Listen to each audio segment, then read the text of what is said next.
Okay, so I've got a perspective view here where you can see the lights that I've just made, and we've got some columns here which you can see, because I have a realistic view set, are showing the concrete material that's already been assigned. And then the floor, you can see, is just this plain grey. So I want to get I'm actually going to use polished concrete for my main floor, and then I want to use a different concrete for the columns.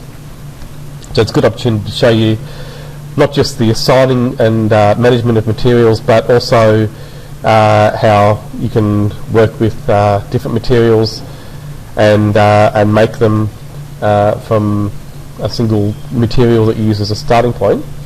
So with the floor, you'll assign materials in one way. Things like columns, which are a more standard family, you assign materials a little bit differently. So we can have a look at that as well. So I'm going to start again with the floor. So remember, floors are a lot like the other main elements that you've worked with, walls.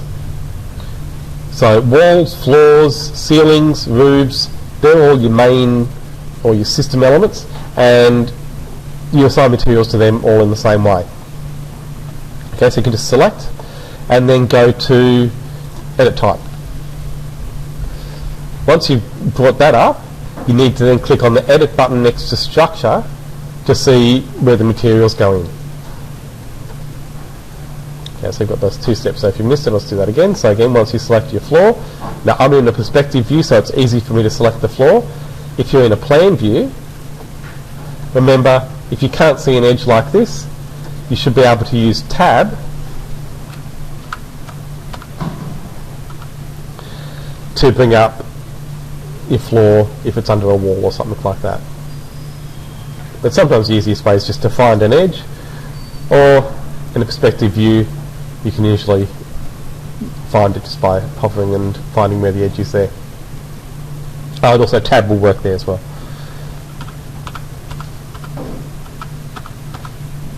Yep, there we are.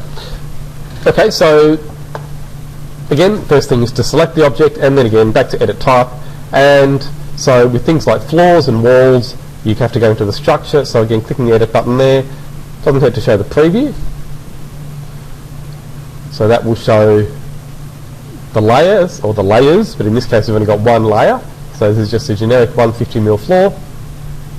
If I click Edit, I can see there's the single layer. The core boundaries aren't layers. So they're what they say they are, they're boundaries, and they have no thickness.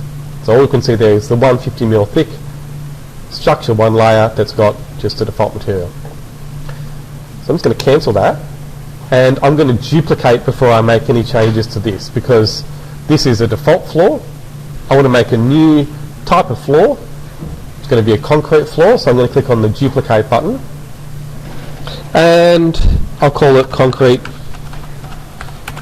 200 millimeters. Going to keep it pretty simple, just going to have it as plain concrete. So I'm going to click on the Edit button there, and now change this thickness to 200. You'll see there, this may not visibly change, but that now is showing 200. And then to change the material, you simply click where it might say by category, or it might say something else there. Just click into that field, then you'll see the Browse button come up, and then you're into, well, it's really called the Material Browser, but I just call it the Material Editor, because this is where you do most of the editing of your materials. Really the editor is somewhere else, but we'll just call this the Material Editor. So over here it says Material Browser, but again basically it's your Material Editor.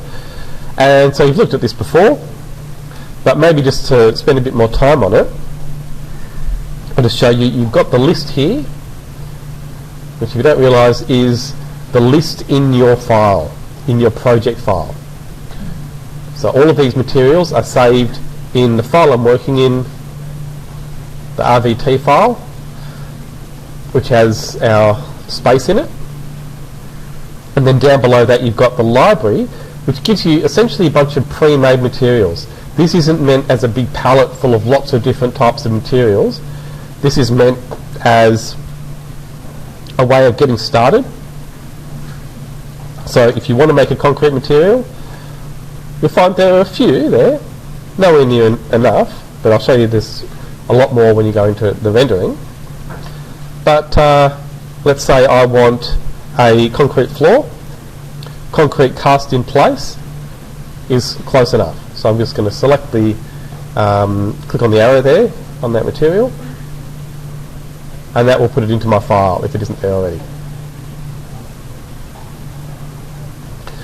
Okay, so you don't need to keep that panel open. You can always hide it, and that'll give you a bit more room so you can see more of your list. And I'll show you another way of making material from scratch if you haven't used duplicate, which you can get by right-clicking on any of those materials. I'll come back to that and I'll show you that afterwards. So I've got my material there, and if I go over to appearance here, you can see, unlike graphics, sometimes you'll have a texture there. So with the graphics panel, you'll just have a colour. Then in appearance, you've got a texture, and again notice you've got a name there, because the appearance is like a sub-object within that main material. And this one's actually pretty close to what I want, but to change that, you can always right-click on that appearance tab, or click on the button here at the end, and that's replace. So that button with the two squares and the arrows is your replace button, or when you right click and go to replace, that's the same thing. Now this is your other library. I would just ignore most of these and go straight to the appearance library, and it's easy to remember. We're on appearance, so go to appearance here. So appearance library, click on the little arrow next to appearance library, and you'll see all these subfolders. And if I go to concrete, notice there we've got a lot more.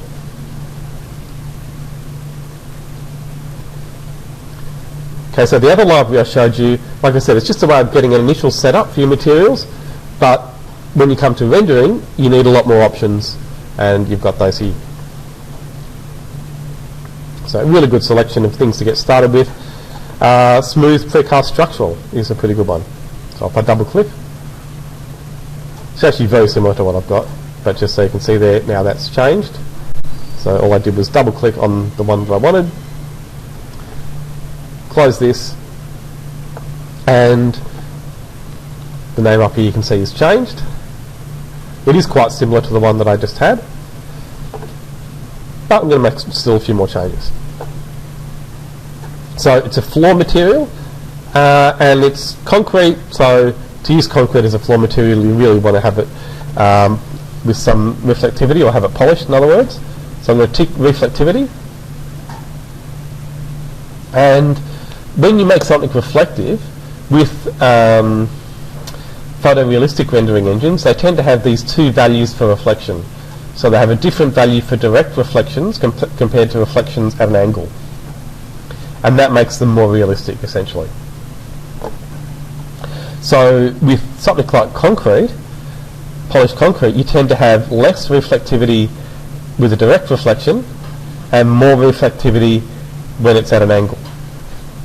And just think about the way you see reflections. When you're looking at some reflective concrete, you'll see reflections going off into the distance when you're looking at an angle, but when you're looking straight at it, it's not like a mirror. You're not going to see reflections very much of your place, and this is very highly polished, and this won't be that high. Okay, so then you also have a glossiness value. Now you need to get that up reasonably high for something like polished concrete.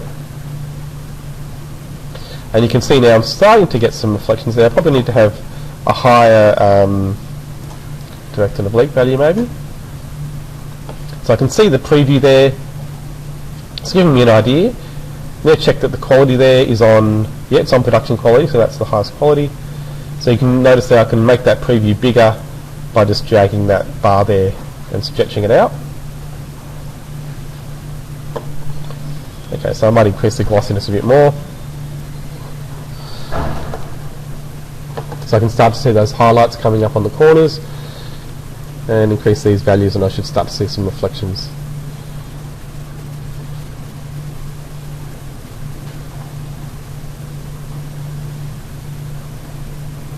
Okay, so there we are. So I can start to see some reflections there. Okay, so that should be enough to get started. So I'm just going to click OK. And when I render, I'll get a better idea, obviously, how that will look for rendering.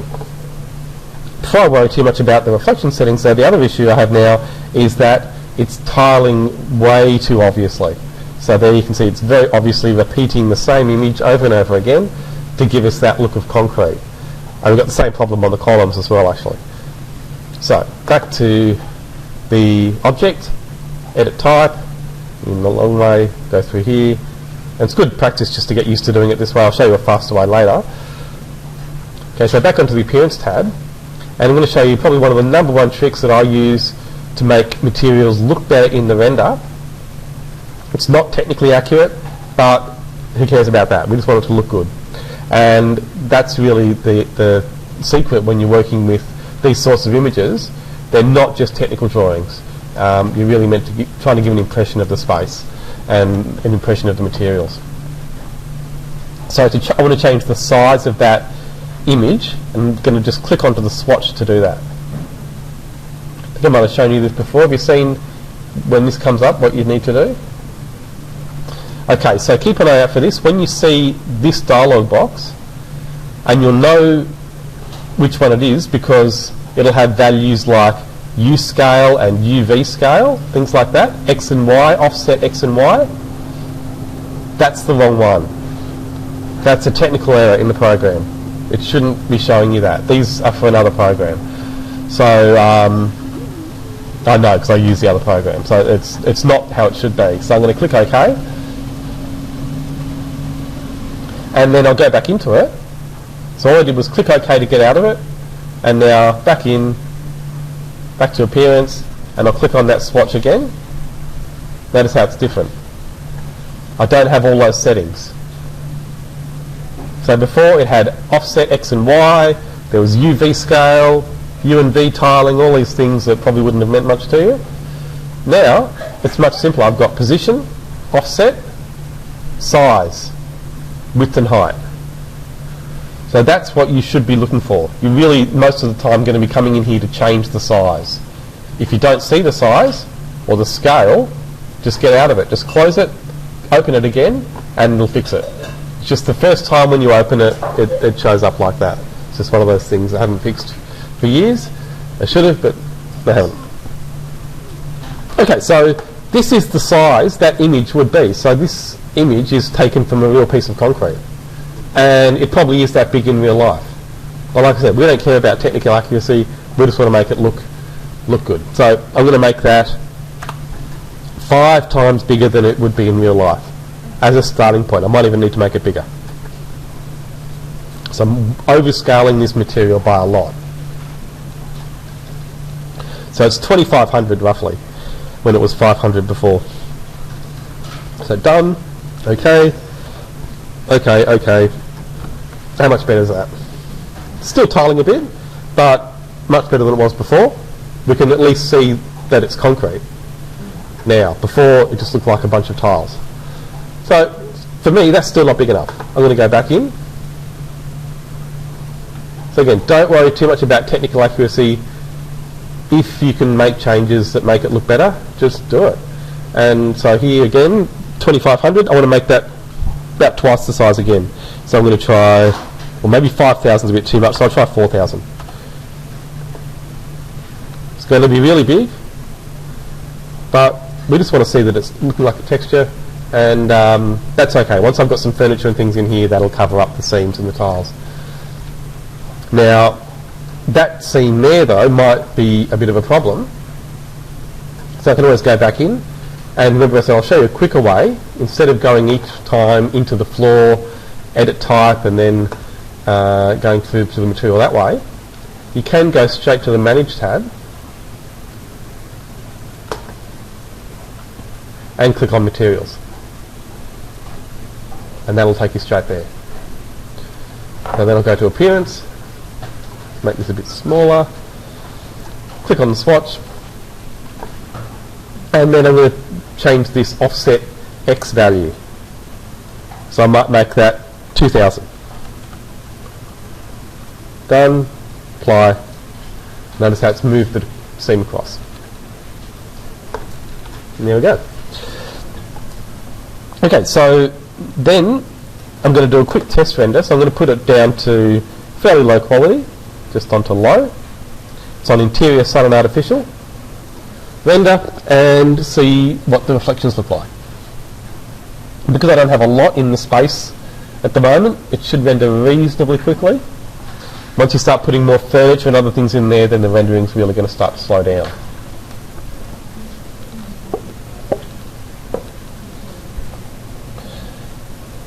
Okay, so remember the main things there are that with those types of families, system families, like floors and walls, you assign materials basically in the same way. By selecting them, going to edit type, and then going in through the structure. Iraj might have showed you that you can use the paint tool to assign materials as well. So that's a useful option as well with floors, but I'll show you that later. It's really just if you want to have, say, a small part of it tiled or with a different material. The bathrooms or something like that. That can be a useful option. But you should set the main material the way I've just shown you, going into edit type. Okay, so once it gets past this first bit here, under 50%, then you'll start to see, there it is. So even though on the swatch that I had, it didn't look all that reflective, you can see there that that is very reflective, especially with the sunlight there. So that maybe is too much, so we'll cancel that.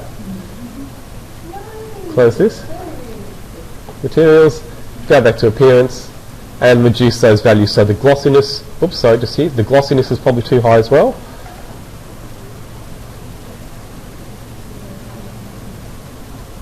So it's just trial and error. And like I said, if you do it with the space when it's fairly minimal, then you can test things a lot more and fine-tune those settings before you go on and place your furniture.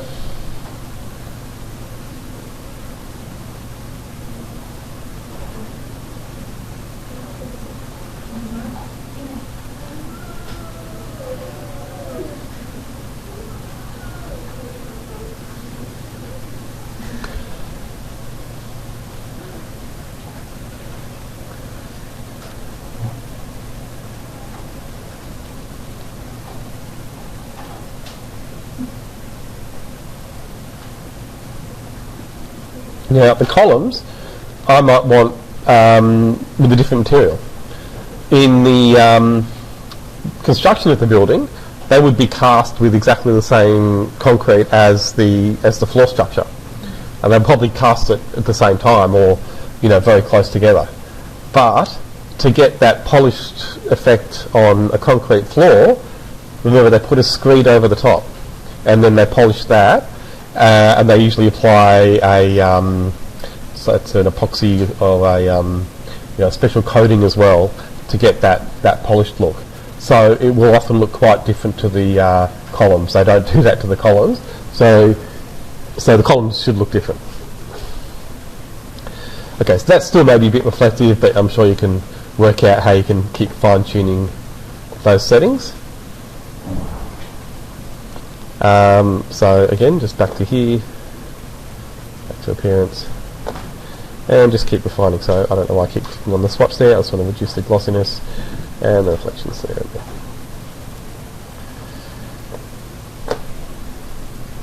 Okay, so I'll render that again in a moment, but now with the columns, if you select one of those, sometimes for families like this, you'll see when you go to edit type, there will be a material there.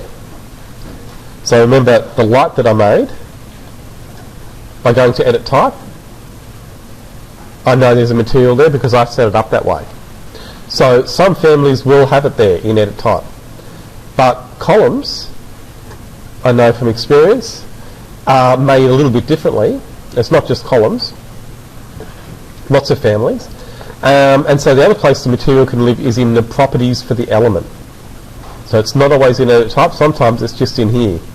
And you can see there's the material. So it's actually in the properties panel, and you can see their structure material is where you set the material for the column. And so for these, we've got lots of different sizes, so I'm going to select one of them and then right click, select all instances in entire project, and notice it's selecting just the columns of that size. So I can't easily select my columns even using that method. So what I need to do is go to a view where I can see everything and then make a window around all of it. So I've selected all sorts of things, basically everything I can see there. Now I can use the filter tool. So if you haven't seen this one come up, basically that comes up anytime you select something that's not the same. So there, it's come up automatically, and you've probably seen that before and maybe wondered what it was. When you click on filter, it gives you a list of all the different things you've selected. So I can just go check none and then tick structural columns. Click OK, and that's selected all my columns. So that's an easy way of getting all your columns. Okay, so now you can see here, if I click on that material option, it's using the same material as my floor actually. So I'm going to click browse there.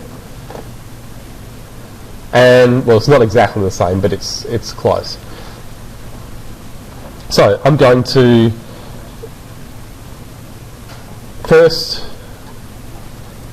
well, no, so I'll show you how to make a new one from this. So I'm going to just, with that material, right click and then duplicate, because I just want you to see something with the appearance. If I duplicate this, and we'll say concrete cast in place columns is going to be my new name. If I go to the appearance tab, notice how it looks the same as what I just had, but up here it's got the name and there's a little 1 next to it. And this is where probably people have the most trouble with materials. They go and make changes here without realising that this appearance can be used by more than one material. And so the main thing to remember there is that you can either replace to start from scratch again or duplicate. It's up to you which method you use. But you should do one of those options whenever you're making a new material.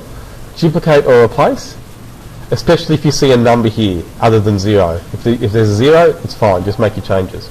But if you see a number there, it means there's something else using it and you've got to think about that. So I'll just go to duplicate.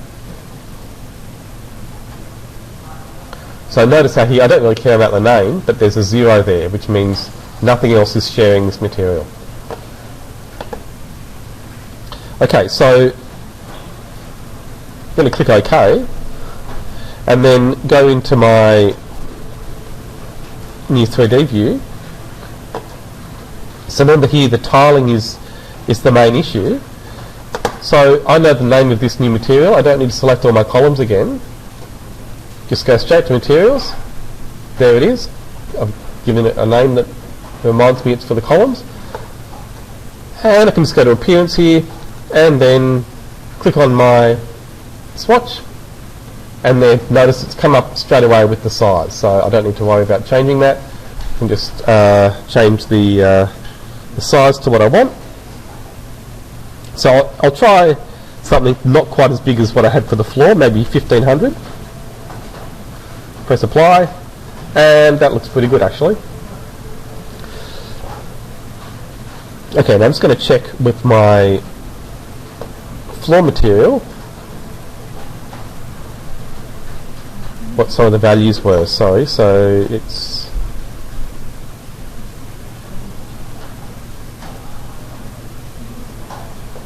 concrete smooth, that's okay, and that is flat grey. Okay, so it is a different image. Yeah, I'm going to change that as well. So okay, so there it looks the same as the one I just had, but it's actually a slightly different different image. So to change the image to something else, and I want to spend more time on this in a little while, you can click on the name here and then choose a different file. So notice here you've got a huge selection of material images you can choose from. And this comes with the program. So if you've installed Revit on your own computers, then you already have this. So this is the one I've used for the floor. So I just want to use that again, even though I'm going to make it look a bit different.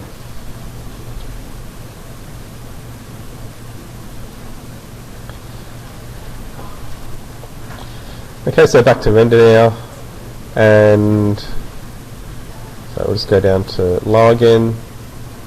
And what I might also do is just change it from interior sun and artificial to interior artificial only, just to make it render a little bit faster as well. Without the sunlight, it should be a bit quicker, because I've got quite a few artificial lights in there, so that should be enough light.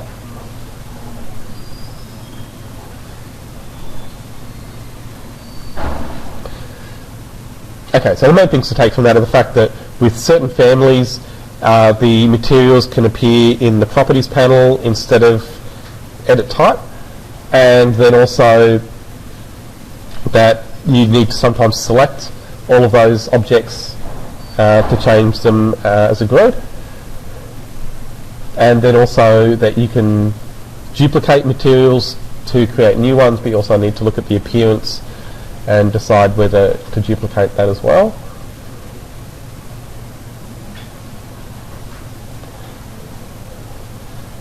And so from what you saw there, the images that are in the Revit library are a really good starting point for your materials.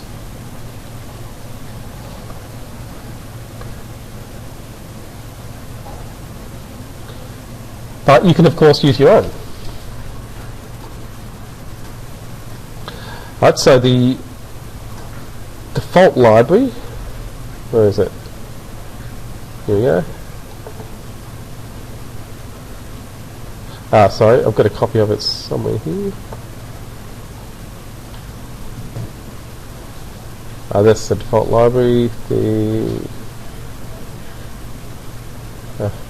They're the lights. No, we haven't got the images. We'll go in this way.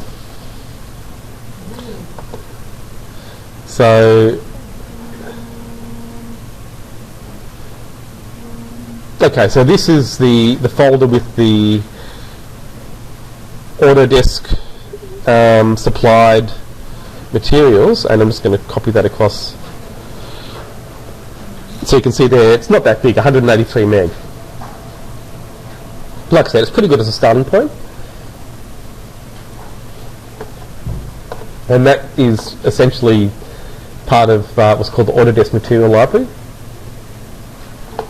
But you can get any image file you like, and I've put a pretty big selection of them onto the P drive that you're welcome to copy, but if you want to copy it, just remember it's a big folder. So in the interior design folder, so it's just slowing down a bit because it's copying, but there we are. So you'll find a folder here called Material Images, which has about 50-60 gig of image files that are all materials. So it's just going a bit slow because it's rendering and it's copying, but it shouldn't take too long to copy. There we go, a few seconds to go. Okay, so here you can see a lot more.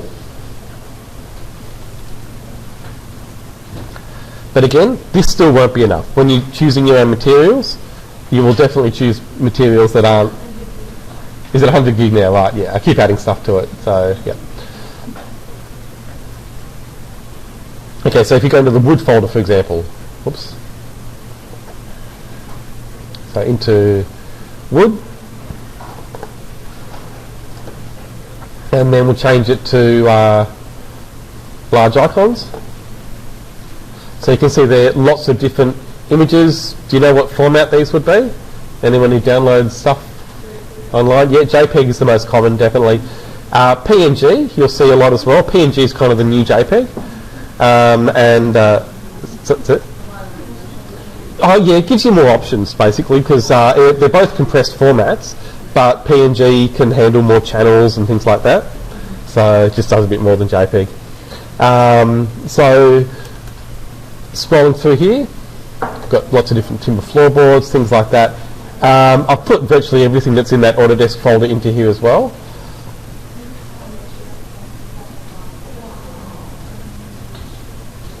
But again, I mean, I guarantee you, even in your first projects, you'll choose things that aren't in here.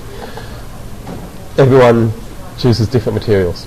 So stone, you can see then again, a lot of stuff in there, but there's lots of stone in the world.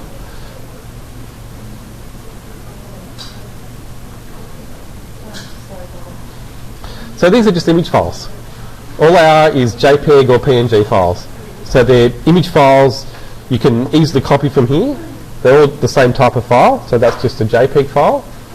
So it's just like a set of photos. And you can view them just like photos. If you've got a photo viewer, you can just view them the same way you do a photo album. And you just eventually will build up big libraries of these files. It's like your material swatches. When before computers, I started working in architectural offices just a bit before computers started taking off, and we still had huge libraries of material swatches, and the sales reps would come around and deliver the swatches. Even after computing was big, they were still doing it, but then about 15-20 years ago we told them just to stop leaving them because we could get it all online, and it was half our office was material swatches. Yeah. So that's been a big change. Do you not need to still have them to show clients? A little bit, but you print them out. For most things, you just would print them out and stick them on your materials board. So there's only fabrics and things like that that you need the physical material. So yeah, you don't need to show them a bit of concrete. No, or even timber. You're not going to stick timber on a board, or concrete, yeah, like or ceramics even. Okay, So you get some rough kind of ideas. yeah, and if you've got a good printer, you can do beautiful prints, and yeah, that's good enough. It's fabric that you often want the swatches, carpet and things like that. They seem to. They want to touch it. Yeah. So you've got that resource, and like I said, you're welcome to copy it, but even I have, that's about a tenth, not even a tenth actually, of all the stuff I've got. I still get most of it these days just with good old Google, or I've got other ways, but this is a common way. What's a material you might be thinking of? Sandstone, okay. No, Sandstone's one. I won't be using it in this, but yeah. But Well, not a, yeah, probably not in this one. yep. I'll say Sandstone. Sorry, Sandstone texture is what you'd type in. Okay, cool. And just go to images there, or click on images here. Now, these are all good for isolated areas, but if you want them to be repeating, type in Sandstone seamless texture. And they should be ones that will repeat without being too obviously tiling. If you want to go and put in a higher resolution, you can go to the search tools and change the size there to larger than a certain size, which should give you better quality. And you know, I've paid for them. You can get much better quality than these if you pay, but they're not cheap. And the free ones are almost as good now as the paid ones. Oh yeah, so that's the first thing, just knowing that the image is there. And then, so back in here, whenever you see a texture there, you can just click on the file name. So below the swatch, you can see the file name there. Or you can click on the swatch and then you'll see the file name at the top there. So click there, and then you can choose any of these kinds of files. And it's that easy. So if you've saved it into your file, you can go back and find that. That's right. That's it.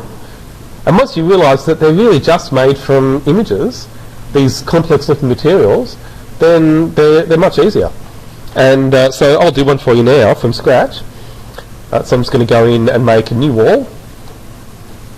So I've got this entry. Now, I've got a certain idea in mind, but I'll just do something else that's kind of similar to what's already there in the space, just to get you started. So I've got a wall there, generic 100 mil. I'm going to go edit type, duplicate, and we'll call it timber panelled wall. Going to edit the structure and make it less thick. I'm just going to make it say 60 mil thick. And then there you can see it's already got this finished material assigned. So you go to browse and then see if there's a material that's close to what I want in the list here. There isn't really, but I'll just use this one of these wood materials. Doesn't really matter. So wood sheathing chipboard, close enough. I could make a new material from the library, but I'll do it this way just to get used to it. So here, right click on the material I want to start with, then duplicate, and we'll call it wood panels.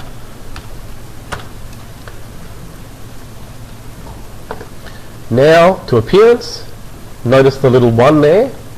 So I'm going to be careful making changes there. Instead I'm going to right click, and remember you've got to either duplicate or replace. I'll replace because I want to get something from the library, and then appearance library, and you can either go to the wood folder and you'll find lots of wood materials there, or another place you can find wood materials is in the flooring folder, where you'll see there's a wood subfolder. So you'll see there are lots of different timber flooring, and they work for panels as well. So I'll just choose one of these, inlay, that'll do. I'm going to change it anyway, just to get started. So I'll close that, and I've got this weird sort of veneer pattern, yeah. And so I don't want that, but it's just got to have something to get started, so I can choose a different image. So I'm going to click on the image name there, and browse to my folder on the P drive where I know I have a lot more textures, into interior design, and then material images, wood, scrolling down here, and I've got one here that is close to what I want, so I'll choose it. Now I'll show you a little trick. If you want to see that, well actually no, we'll just do it this way. So clicking on the swatch there, then I can see that pretty clearly, and so I want this to be, where are we? Something like this to get started. So just very roughly I can see maybe there are 10 or more, maybe let's say there are 12 boards to a metre, because they're quite small. So we have about that many in the image. Right, at the moment it's set to 120, so that means they're really small. Right, so we've got 10 boards every 120 mil, which means they're 12 mil each, which is way too small. So I'm going to set the size there to 1,000, which means now I've got that image stretched out over a metre. So however many boards we've got there, they'll fit over a metre exactly. I also want these to be horizontal, so I'm going to change the angle there, or the rotation, to 90. Okay, so you can change to any angle you want, and that's done. So clicking OK, OK, OK, OK. I'm just going to change my height to unconnected and set 2400, and just draw a wall across here.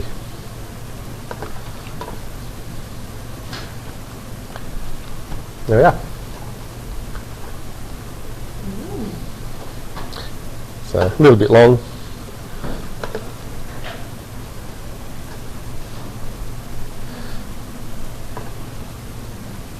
Okay, so again, as you go through, not a bad idea to do some test renders just to see how it's looking in the render. But that's basically it. If you can find images that look the way your material does, you can easily plug those into the materials in Revit, and it should be pretty easy to get them to render there.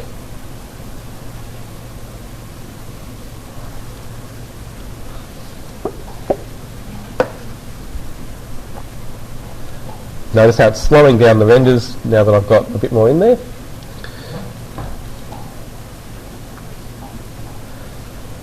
Has anyone had a look at Revit 2017?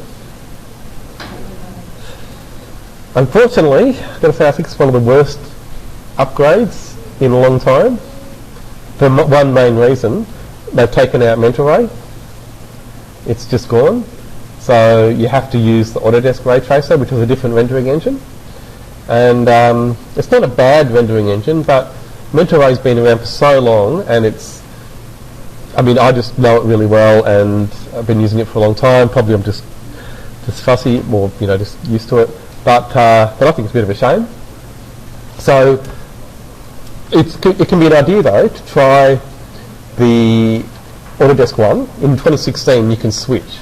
So up here you might have noticed that it has that option. So you can choose the Autodesk Ray Tracer from here, and it will render differently. But if I was you, I would just avoid upgrading to 2017 as long as you can. Even though, like I said, the Autodesk Ray Tracer isn't bad. It's got some advantages actually. It's more physically accurate than Mental Ray in some ways. But like I said, Mental Ray is kind of an industry standard. It's still there in other Autodesk programs, but they've just taken it out of Revit, unfortunately. It's just the way corporate outfits behave sometimes. So anyhow, that's just a little aside, but I'm going to keep going with Mental Ray for now, and I'd suggest you probably stick with it for the time being. And the cloud works really well also. So the final thing there is that it's rendering, but my material still needs some fine tuning. So I can go again straight to Manage, Materials, and notice it's remembered the last one I had, so I don't even need to go searching for it. There it is, Wood Panels. Go to Appearance, and it's way too reflective. In fact, I don't want any reflectivity with this one, and I'm going to turn the glossiness almost to 0. Now, glossiness is a funny value. It actually can give you blurred reflections when you lower that value, but in this case that should be okay. So let's just try that again.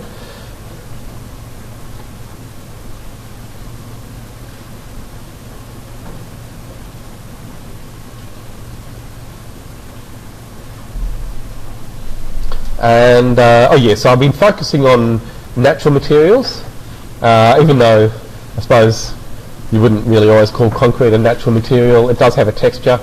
Wood definitely is one with a texture, and they tend to be the ones that you use images for, so materials that have textures, and they often will be natural materials, stone, wood, and fabrics.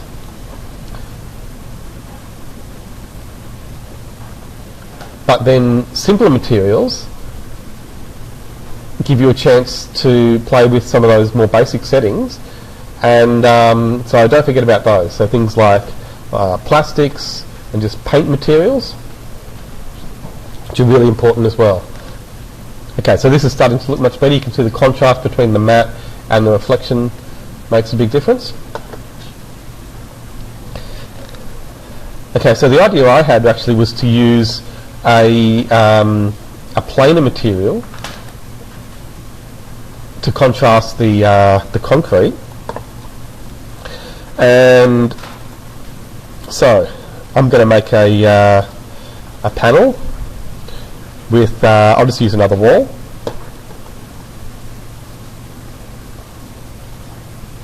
So I've just used my wood panels wall, but I'm going to select it and then go to Edit Type, Duplicate, and I'm going to call this Yellow Plastic Wall. Okay, it will be some sort of laminate, but or composite panel, who knows, but it's going to be shiny plastic essentially. So I've given the new name, Edit to the structure, and then into the material panel, and I'll find again a material that is close. Plastic black is one that I already have there, or even just plastic. Right click, duplicate, and I'm going to call it plastic yellow. And this time, I'm just going to tick an extra option on the graphics panel, because I haven't really looked at that much yet, but this one's still really important. And so you've got the option here, use render appearance. At the moment, the colour's black. And you can always click there and just set whatever colour you want. But if you tick this option, it'll follow what you do on appearance. Now, I'm not just going to go and change the colour, because remember, smooth light grey has a 1, so it's being used still by the original plastic. So this time I'm going to right click and duplicate. So I've got a new one. It's called Smooth Light Grey 1. I'm not really worried about the name, so I'll leave that name, but the main thing is got a 0 there. So look, I think it's a real shame that you have to do that. It's just because they've set Revit up so that you can manage much larger projects than you probably will need to. In fact, probably most people will ever need to. But that's why they've got that option, so that you can have many materials using the same appearance, which in large projects is really useful, but most people, I think, just find it gets in the way. But so it's just something you've got to get used to. So anyhow, I've done that, and now I can make my change. So it's plastic, I'm happy with that. And then I'm going to change the colour to the yellow I want. So I want it sort of in between those two, actually. So I'm just going to... Now, it's true colour, so you can use any of, 16 million colours. And to show you that, you can see here the red, green and blue values. So once you start working with materials, it's a good chance to go over colour theory a little bit.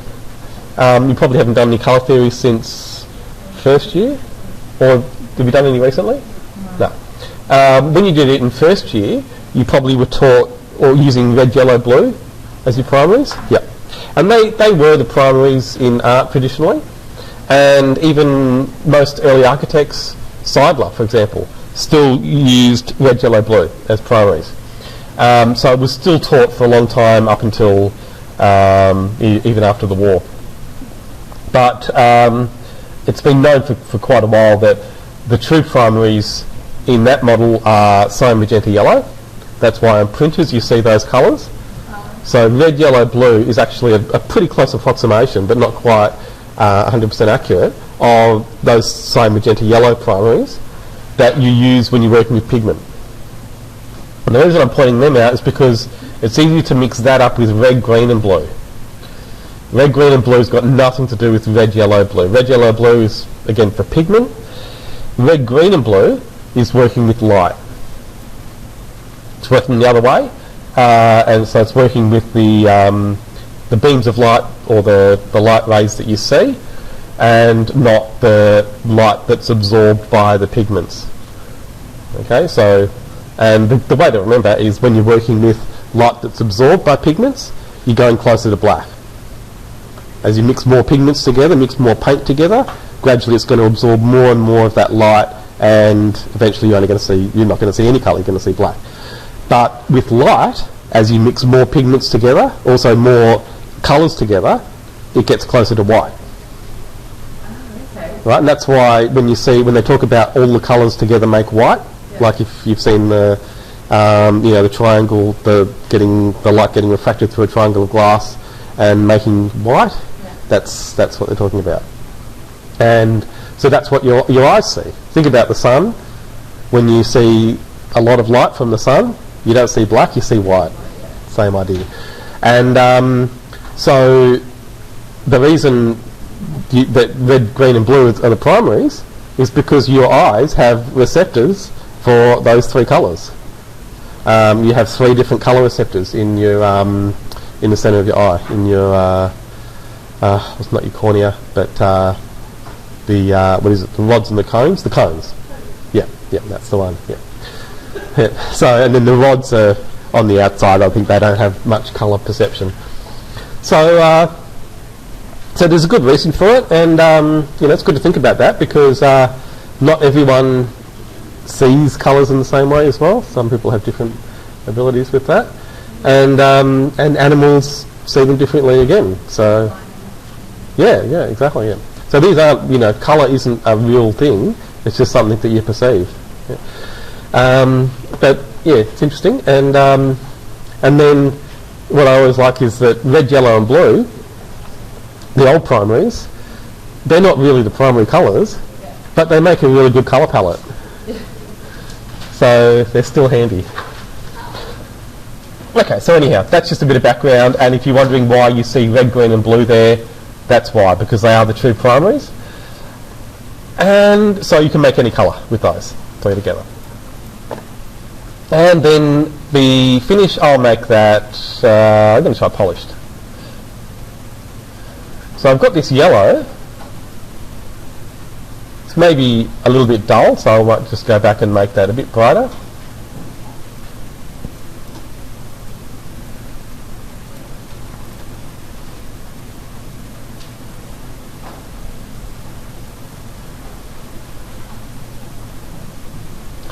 Still looks a bit dull, so I'm going to try changing to vinyl, see if I can get that to be a bit brighter.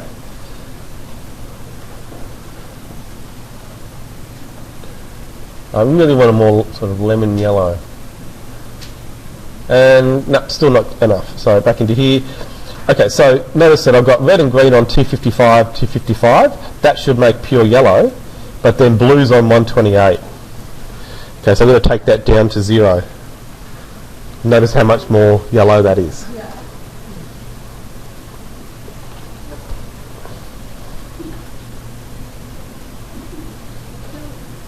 So it's just updating. There we go. Okay, so that's probably about as far as I can take it with this material. And polished, that should do. So I'm just going to click OK. And let's go into the perspective now. So I can see there's the material. So when we had things next to it, that should really pick up some reflections. But even now with the lights and things like that, I hopefully will pick up a few reflections of those.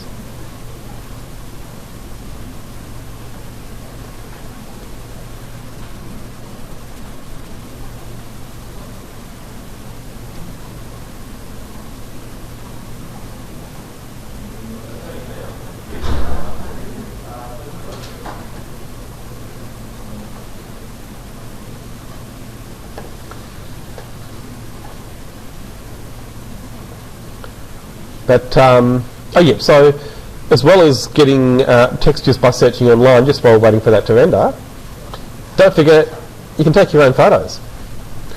And if you've got a SLR camera, or even actually just with normal automatic, or the phone cameras these days are pretty good. Oh, well, I mean, some of the best phone cameras now are only 12 megapixels. They're going down in megapixel value because they're putting in some of the other decent camera options, like a big aperture and things like that, which is just as important as the megapixels. So everything above 12, but then you've got the other stuff that makes a difference as well. Yeah, because I've got my my old phone camera had a 32 or 30 megapixel camera. It was the highest of any camera ever made, any phone camera ever made. And it was still nowhere near the quality of my SLR, which is only up to about 24, something like that. But it's a big, it's a proper SLR camera. It's got a big film bed and everything, so it just is far better. Yeah. So, but yeah, the new Samsungs and the new iPhones are great. They're more than enough. So yeah, so if you can get photos, the new upstairs bit in Central Park has some nice timber materials and things like that you might be able to photograph and that anyone can access. Okay, so looking a bit flat there, but again, once I get some other things in there, it should pick up some more reflections. Yeah, or even just some more light fixtures. So I can go now into the ceiling plan. And I do have a light there that I was hoping would pick it up. But, oh yeah, so the other thing, I'll just show you with that material, back into materials. Okay, so this is what's called a template. So that's something you might have not noticed, or maybe you did notice. So with the wood material that I had, it's actually using a generic template, but let's look at another one. Here we go. So this wood material here is using a wood template. So templates give you just a certain group of settings, and you first won't know how to get into certain templates except by starting with a material that already has one. So this has got plastic, but I want to get in and adjust some more settings. So I'm going to right click on appearance and then duplicate as generic, and that will give me all the settings. Alright, so that's the final thing, and here you can see there why I'm not getting reflections is because the direct reflections are set quite low and the oblique is set really high. So I'm going to bring those a bit closer together, increase my glossiness, and we'll see what happens.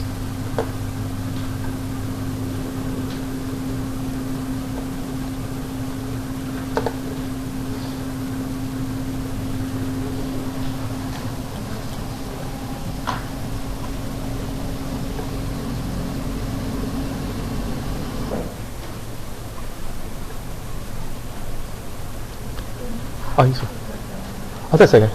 I'm not going to do any more after this. 2 to 5. But I mean, I'm here all day tomorrow and all day, or most of Wednesday. Okay. It's just Thursdays. I'm not.